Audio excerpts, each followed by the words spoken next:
Bonjour tout le monde, aujourd'hui on va faire des makis.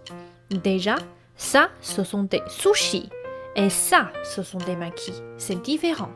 Mais c'est pareil. Mais non, ce n'est pas pareil. Parce que le sushi est vraiment une nourriture typique du Japon. Mais pour les makis, les Coréens et les Chinois en font aussi, surtout les Coréens.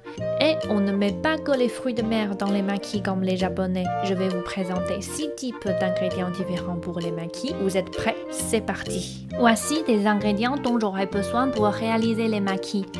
Du riz, des feuilles de nori, du thon avec de la mayonnaise. Vous pouvez régler les quantités selon votre préférence. Le fromage Philadelphia, une saucisse que j'ai crue avec de l'huile.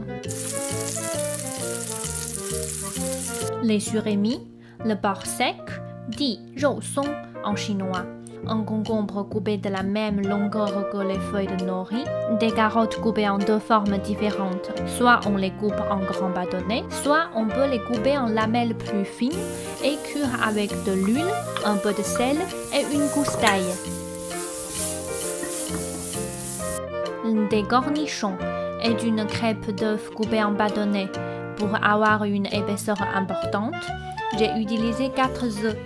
Saler les œufs avant de les mettre dans la poêle, chauffer les œufs à feu doux, fermer le couvercle et le laisser chauffer pendant environ 5 minutes, jusqu'à ce que la partie au-dessus devienne solide. Tournez la crêpe, cuire environ 30 secondes, et la crêpe sera bonne. Il faut juste la couper en bâtonnets. Tous les ingrédients sont prêts maintenant, on va préparer le riz. Il y a 2 méthodes pour le riz. On peut utiliser le vinaigre de riz pour les makis. Ici, je vais utiliser une méthode plutôt coréenne. Je mets 20 g de sucre, 5 g de sel, 30 g d'huile de sésame toastée et 20 g de sésame. Toutes ces quantités peuvent être modifiées en fonction de votre goût. Mélangez bien. J'ai cuit 600 g de riz car je vais faire beaucoup de makis. La quantité de riz pourra beaucoup changer en fonction de la taille de makis et la quantité de riz dans chaque makis. Je dirais 600 g de riz suffit pour 6 à 9 rouleaux de makis. Pour la natte de sushi, on peut faire les makis directement dessus. J'ai mis une couche de film plastique, ça sera plus facile à laver après. Pour la première fois, je pense que le faire sans film est plus pratique. Pour les feuilles de nori, un côté est plus lisse que l'autre côté. Beaucoup de gens ont dit qu'il faut mettre le côté plus rugueux au-dessus, car les riz peuvent mieux accrocher sur la surface. Bon, j'ai essayé tous les 2 côtés, je ne vois pas trop de différence. Vous faites comme vous voulez. Maintenant, tout est prêt, on va enfin faire les makis. Maki numéro 1, saumon, concombre et fromage Philadelphia. Je vais faire des makis de petite taille. Du coup, le riz ne couvre pas entièrement la feuille. L'épaisseur du riz va déterminer la taille du maki. Mettre le saumon, le concombre et le fromage Philadelphia. Maintenant, on peut enrouler le riz. Si on veut que les makis aient des formes comme ceci, il faut que les 2 côtés se touchent. J'enroule le riz en tout en poussant les ingrédients vers moi.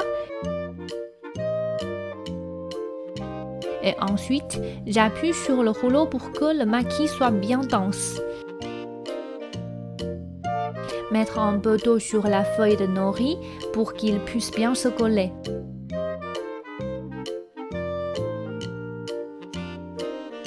Pressez doucement le rouleau pour bien se le former. Voilà, un rouleau de maki est prêt. Il faut juste le découper. Ce n'est pas évident de couper les nori. Vous pouvez mettre de l'eau froide sur la surface du couteau pour faciliter la découpe.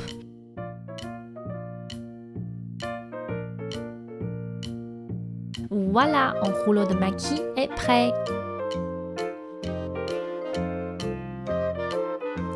Je vais faire un autre type de maki de petite taille.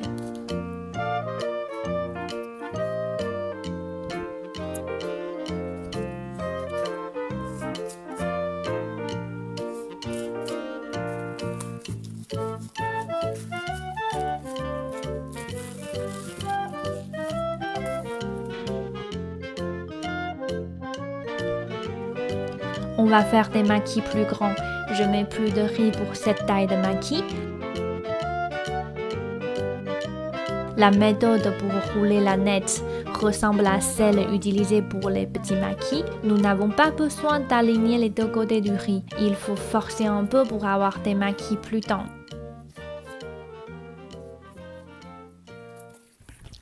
Il me faut environ 5 minutes pour mettre le riz, des ingrédients et les rouler. Je vais vous montrer la méthode d'un ami. Attention!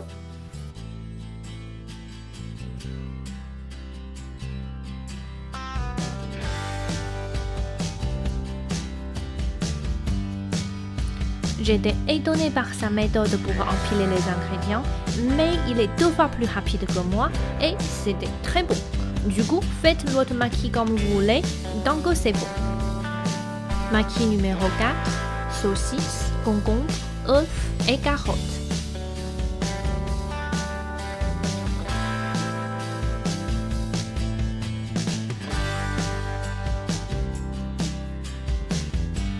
Maquis numéro 5, 肉松, concombre, œufs et carottes. J'adorais manger ce type de maquis quand j'étais en Chine. 肉松 est un type de viande séchée dont la texture légère et duvetteuse fait penser à du coton. Vous pouvez le trouver dans les magasins asiatiques.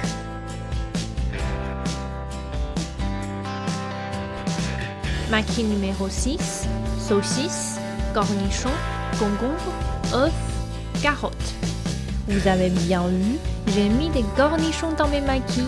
Cette idée vient des maquis coréens. Les Coréens mettent souvent un type de carotte fermentée qui est acide et un peu sucré dans les maquis. Du coup, je me dis, pourquoi pas les cornichons? Finalement, ils sont très bons, les maquis avec les cornichons.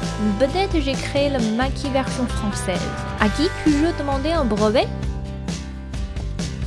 L'histoire de maquis, je ne connais pas bien. Mais je voudrais bien parler un peu la langue japonaise et la langue chinoise. Le mot japonais s'écrit comme ceci en japonais. En chinois, les 3 symboles se prononcent日本语.日本veut dire Japon, 语 veut dire la langue. En japonais, il se prononce Nihongo. Voilà. Le mot japonais en chinois s'écrit comme ceci. Il se prononce日语 en chinois. Peut-être que vous avez remarqué que les 2 symboles se prononcent de la même façon. Yu. En fait, les 2 symboles veulent dire la langue.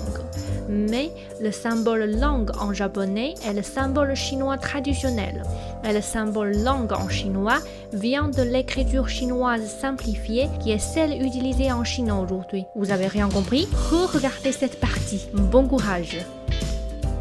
Ce que je veux dire, c'est que dans la langue japonaise, il y a des symboles chinois traditionnels. Par exemple, vous avez peut-être déjà vu ces 2 symboles.